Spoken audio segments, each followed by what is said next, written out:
proceed? You know the rules. You want, if you're the appellant, you want some rebuttal time, let me know and I'll try to keep track of it for you. May it please the court, I'm Gerald Pierce from Fort Myers, representing the appellant, obviously, Resource Conservation Property. Don't think we're going to take a whole lot of time here. This is kind of a laser beam appeal, and I really thought carefully about even asking for oral argument, and I figured, you know, what the heck. So I'm going to ask for 5 minutes rebuttal if it runs into that. But okay. The case, obviously, is suit on the liquidated damages clause in a real estate contract,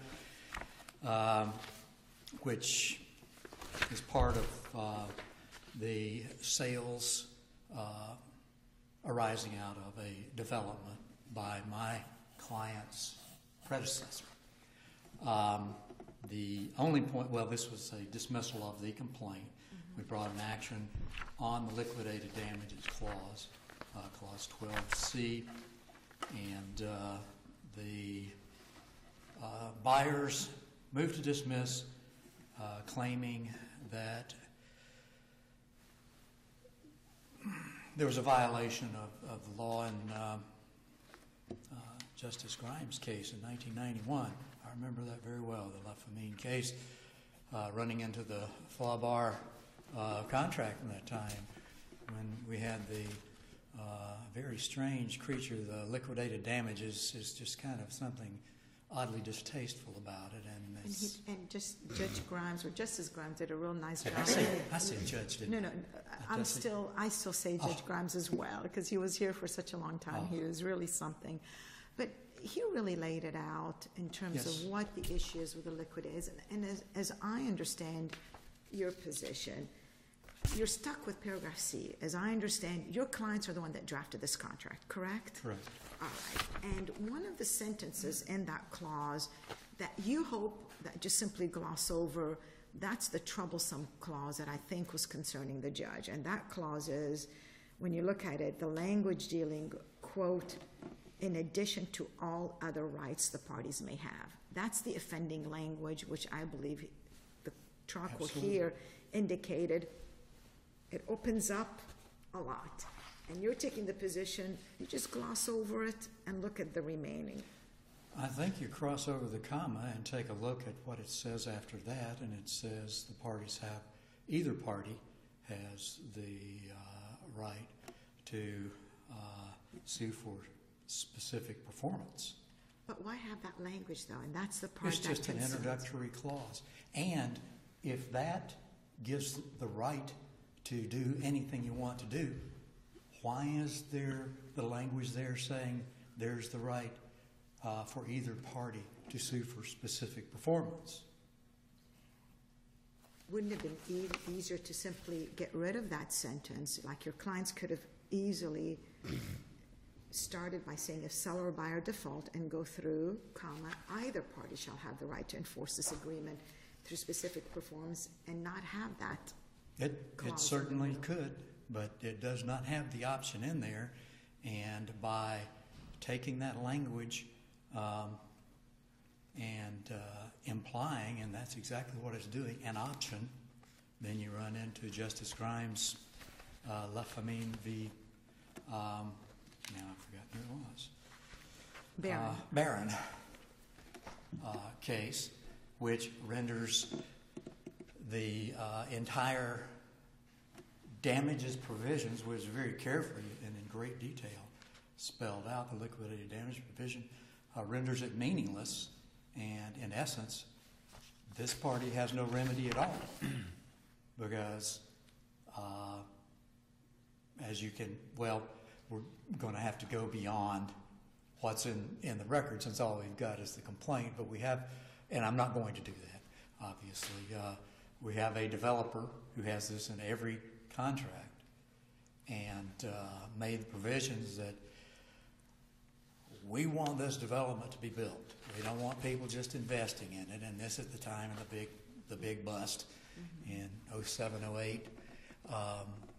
It's in each of those contracts. And that is what was intended from the terms of the contract to happen.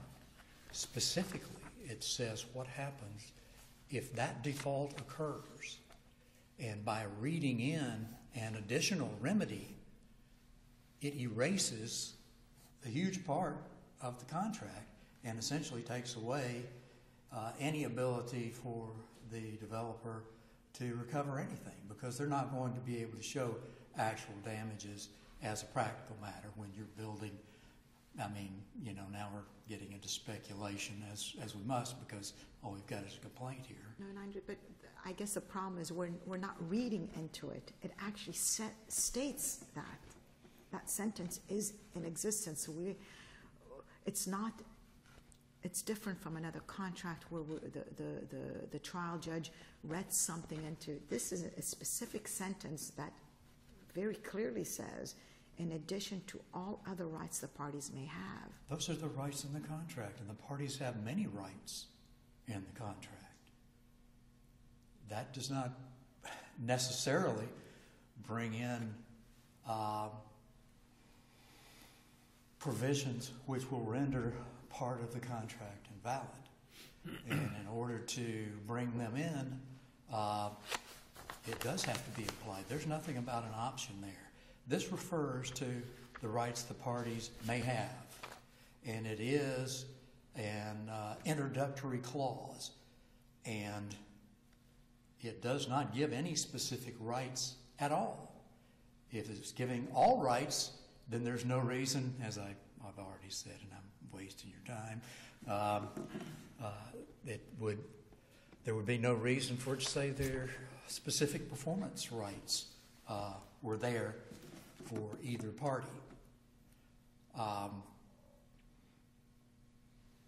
In drafting this contract, the seller spelled out exactly what happens if there is a default under these specific circumstances.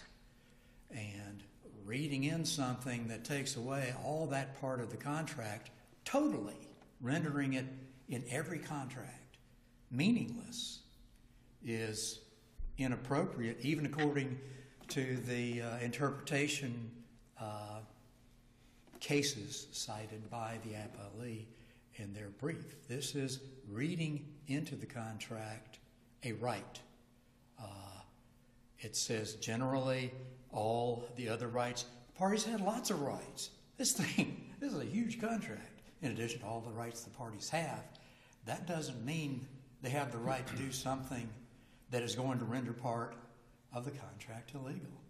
And I think that violates the rules of interpretation of contracts. And obviously, my point is made, unless the court would like to discuss it further. I really believe that this did not do what Judge Fuller said that it did, that it is taking simply an introductory clause and reading something into it which was never intended by the parties. What they intended was the liquidated damages clause, and this interpretation takes it away totally.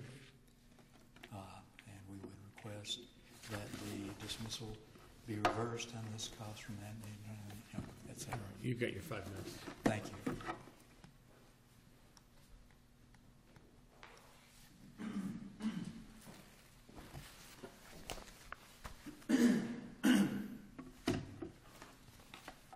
Good morning. May it please the court. My name is Brian Chase. I'm here on behalf of the defendants below, Nick Gimple and Kathy O'Brien. As my counterpart pointed out, the case really just does boil down to one thing, and it's does this clause in Section 12C provide more rights than just specific performance or the liquidated damages clause. There were 2 cases that were mainly discussed below. The La Famine case, which sets out that precedent that says that liquidated damages or specific performance is all you should have. If you have more, then it's a penalty. But I think the Clown versus Schenck case that was cited below and was cited in the brief itself really more mirrors what's happening in the contract here. In the Clown case, the provision read that the seller could keep the deposit if the buyer defaulted, and then it says, or, and I'm quoting, seller at seller's option may proceed to enforce seller's rights under this contract. So you have the option of keeping the deposit or enforcing rights under the contract. And the court in Cloud versus Shank said that is a problem, and that violates the provisions or the precedent we set forth in La Famine. In this case, in Section 12C, it says, in addition to all other rights the parties may have, essentially, again, referring to the rights under the contract, which is the same language that was in Cloud, which was ruled to say that that was a violation and we can't have that. And do you agree, Mr. Pierce is taking the position that that simply is an introductory clause? Do you agree with that? No, Your Honor, I don't. And I cited to some contract interpretation case law in my brief as well. And all that contract interpretation law says is that if you have a clause in a contract, there's a reasonable way of reading it so that that clause has meaning, and there's a way of reading it so it doesn't have meaning. The court is required to read it in a way that it actually has meaning. And the way it has meaning here is it does create additional rights above and beyond just specific performance and liquidated damages. If we cut it out or just say we can gloss over this whole thing, then we have to assume that that language has absolutely no meaning at all and shouldn't even be in the contract, which is what the interpretation case law that I cited says we are not supposed to be doing. And I think if we zoom out a little bit from paragraph 12C, and if you take a look at paragraphs 12A and 12B, it's really telling what's happened here. In paragraph 12A of the contract, it talks about default by the seller. And it says, if seller defaults in the performance of this agreement prior to closing, buyer may enforce this agreement by a suit for specific performance, or may elect to terminate this agreement and receive a refund of the deposit. Key point here is it also says immediately thereafter, buyer understands that these are buyer's only remedies. Similarly, in paragraph 12B, it discusses default by buyer. If buyer refuses to close this agreement when required to do so, seller shall accept the deposit as liquidated damages as its sole and exclusive remedy. In both 12A and 12B, the drafter of this contract set out that your sole and exclusive remedy was liquidated damages or specific performance. In 12C, the drafter chose to add language, in addition to all other rights the parties may have, you have the right to specific performance. Oh, and you can also get liquidated damages. And that's where the problem exists. So I think even if you zoom out and you look at the contract as a whole, this clause has to be interpreted to provide more rights than simply liquidated damages and specific performance. Unless the court has any other questions, like my counterpart indicated, I think it's really a laser beam appeal on what do these 10 words mean and do they create additional rights. We certainly think they do, and the trial court below did, and that's why we're asking that you affirm the trial court's decision. All right, thank you. Mr. Pierce, you do have 5 minutes if you'd like. Your Honor, I don't think I'll need 5 minutes. The Cloud case, express option. It says option. You have the option to do this. It doesn't say that in this case. On page 11 of the appellee's brief, quoting from Premier Insurance Company v. Adams, when the contract is susceptible to an interpretation that gives effect to all of its provisions, the court should select that interpretation over an alternative interpretation that relies on negation of some of the contractual provisions. And this negates the long liquidated damages provision. And that's the rule that should be applied. All right, thank you. If the court has further questions. No, None from me. we appreciate your terseness, and I hope you have a safe trip back. Thank you very much. Thank you. Thank you both.